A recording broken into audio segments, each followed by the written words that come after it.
As WSFA reports, former Secretary of State Nancy Worley turned herself in at the Montgomery County Jail Thursday and was released on bond.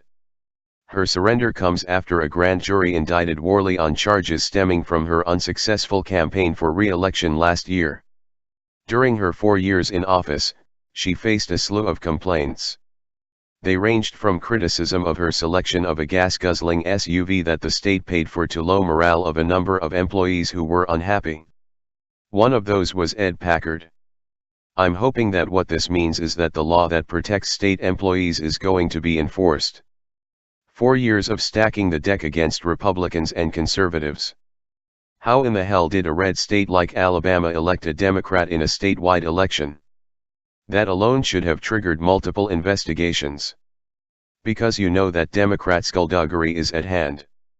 The article continues. The indictment charges that Worley broke that law when she wrote a letter to her employees with the words underlined saying, "I want to ask for your support and your vote in the June 2006 Democratic primary election." She went on to say she had always requested them not to discriminate against anyone because of his or her politics, race, religion, social status. Thus she says, "If you choose to support another candidate, you have every right to make that decision without any problems from me." Worley's attorney says that last statement means employees were not pressured into contributing to her campaign, but Packard sees it differently.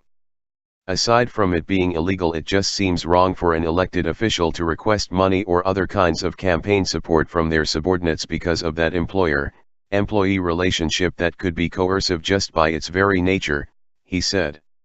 He points to other items Worley sent the employees, like a bumper sticker and an envelope to volunteer or request a yard sign. Packard says his complaint represents a number of workers who were reluctant to do anything about it. "I didn't have any reluctance to file a complaint because I believe it takes people standing up and doing the right thing if we expect the right things to happen," he said. "The rules are clear. And yet each election cycle we watch Democrats across the country blatantly break these rules. For those who wonder why Hillary Clinton acted so blatantly lawless, it's because there is rarely a penalty.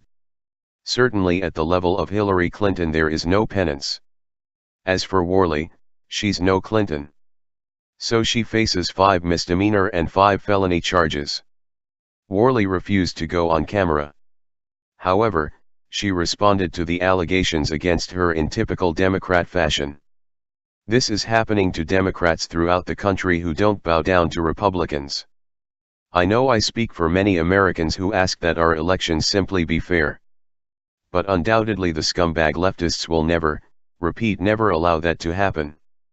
Because if America had fair elections, the left would rarely win.